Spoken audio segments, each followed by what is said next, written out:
Hi guys, and welcome back to my channel. In today's Christmas in July episode, I will be giving you 2 DIYs for your coffee bar. Stay tuned.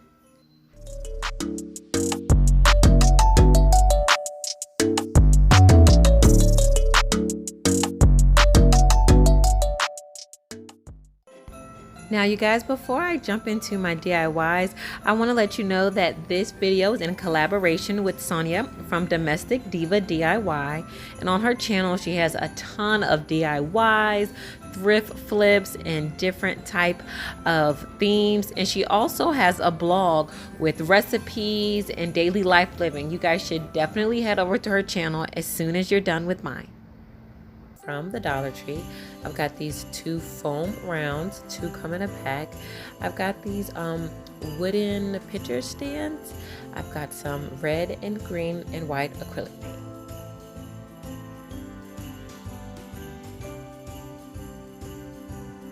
So just starting out, as I open up the styrofoam circles, I'm going to take my bowl here. And what I'm going to try to do is to make the little sections on, I guess you would call this like a peppermint candy or a lollipop.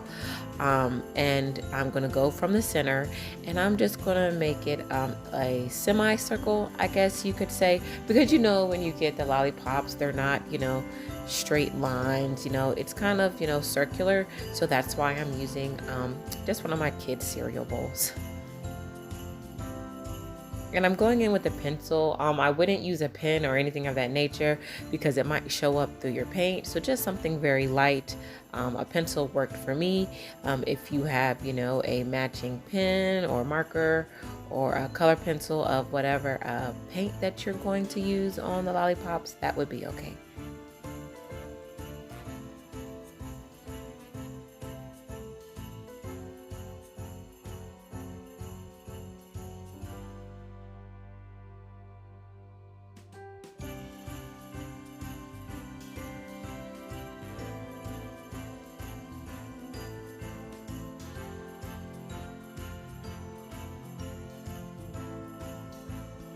So now I'm going to get started with painting since I've already outlined the area. And on these foams, the paint does soak in a little bit. So I will be doing a couple of coats because, the foam is quite porous. But I'm just getting started here.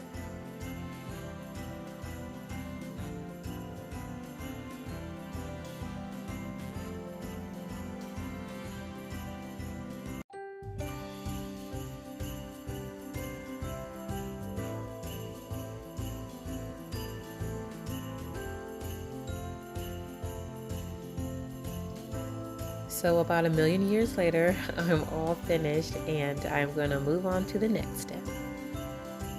So now what I'm going to do is I am going to paint these pitcher stands. I just popped out the little piece of paper there, and I'm going to paint the bottom of it white as if it were, the stick that you would have put the lollipop on.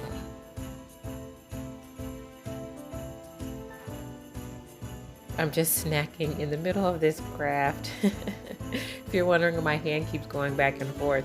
My son grabbed my bowl of caramel popcorn, and I just took out a few pieces so he wouldn't bother me.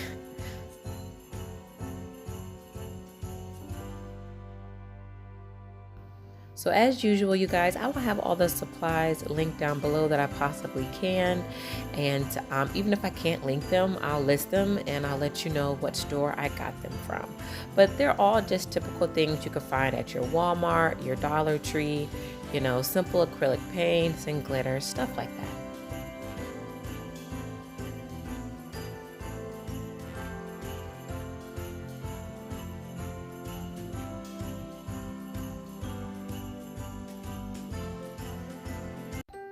On one of my lollipops, I just wanted to zhuzh it up a bit, and I added some glitter to the green paint. This year I am doing traditional colors.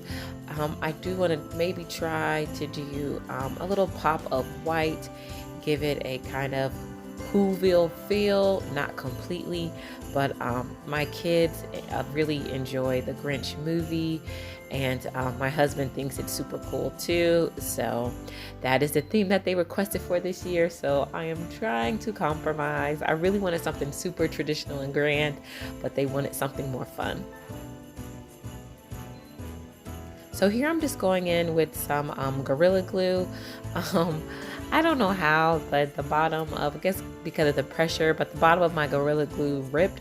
So I just leave it capped, and I am squeezing it out from the bottom onto this picture stand so that I can glue the lollipop round.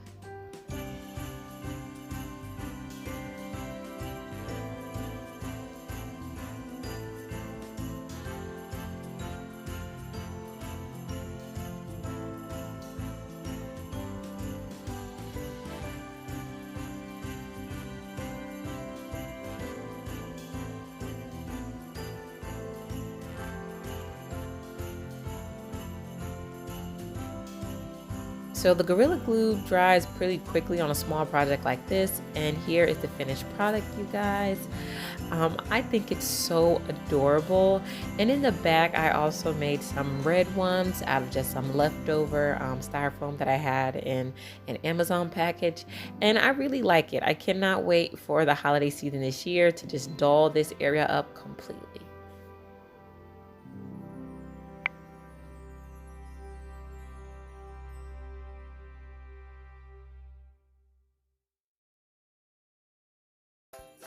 So on to DIY number 2, you guys. I will be trying to do the whipped cream foam that you would have on top of a latte or hot cocoa.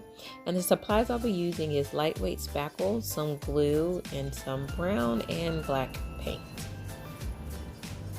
So I have already cut out my cardboard piece to the size of the coffee cup that I'm going to put it on.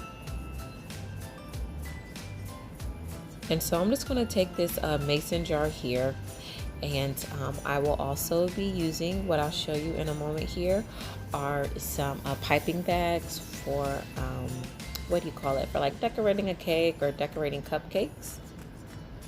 Now you guys, when you're working with this type of equipment, you never ever use it for food once again. So all of these items will be going into my craft cabinet. I won't be, putting them back in my kitchen cupboard for any type of, use for food. So this is the piping top that I'm going to use, just the kind with the little, edges inside of it to give it that, not a smooth feel, but just to have some texture in the faux whipped cream.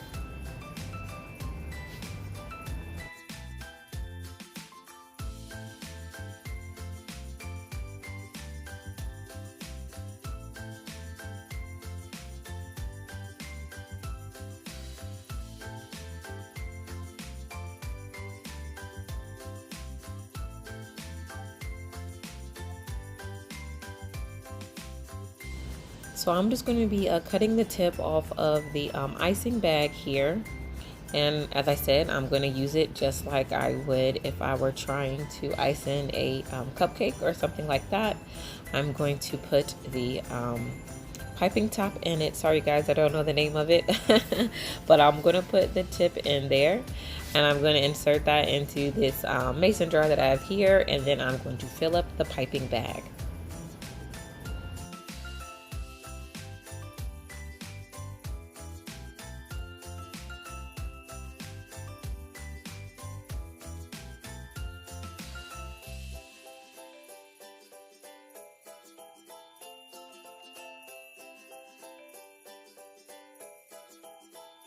So you guys, this is my first time trying this DIY, and I did make a mistake. I didn't realize how much of the lightweight spackle that I would need. So what you're going to see, this first part is me making a mistake. I really thought that it would build up to the height that I wanted it to, but it did not. The reason I kept this clip in here is because I just wanted to show you guys how I fixed my mistake. DIYs don't always turn out how you picture them in your head, especially if you're a first timer. You don't really know what you're doing. So as you all can see that this foam topping has fallen very, very short. I didn't put enough spackle in the pastry piping bag. And so I just wanted to show you how I fixed my mistake. It's just like super plain. It has no height at all. It does not look realistic in the least. So what I'm gonna do is I'm just gonna scrape this all off of the cardboard topper, and I'm gonna put it all back in the piping bag, that is what I have done. I'm just gonna put a little bit more spackle in the piping bag. And then I'm going to show you this cute little trick that I just thought of. I'm like, hey, I need to get more height. So I'm going to show you what I did just to make it higher without having to use a ton of spackle. So this is what I did, guys. I balled up a piece of scrap paper for height, and then I just took the spackle and I just went around it, and it worked amazing. It was just a Hail Mary. I was just thinking to myself, how can I get this higher without using a ton of spackle? And it worked. I'm so happy. I did have some little pieces, you know, that needed to be smoothed out, so that's why I'm going in with the leftover spackle, just trying to make it look a little bit more uniform, and it worked like a charm. I'm so happy with how it came out.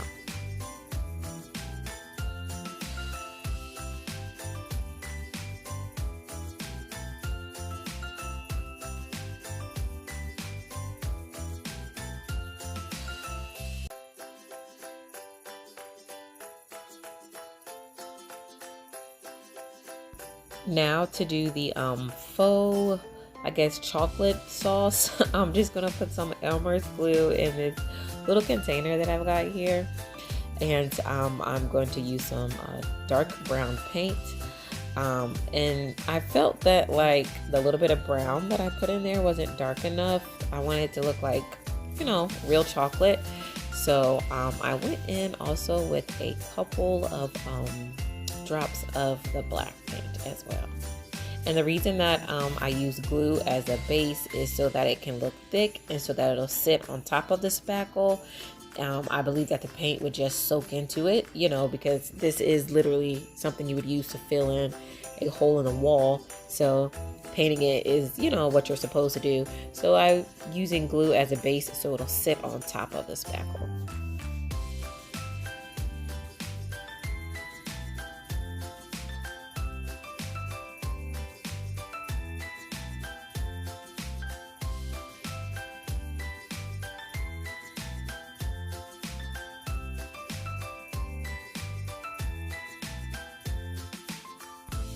So here it is, you guys, all finished. I am so happy with the outcome. I think it's so adorable, and I think it would add a cute and whimsical look to your coffee or cocoa bar this year. Thank you so much for watching. I hope I'm giving you a ton of holiday inspiration for the upcoming season, and I'll see you guys in the next one. Bye.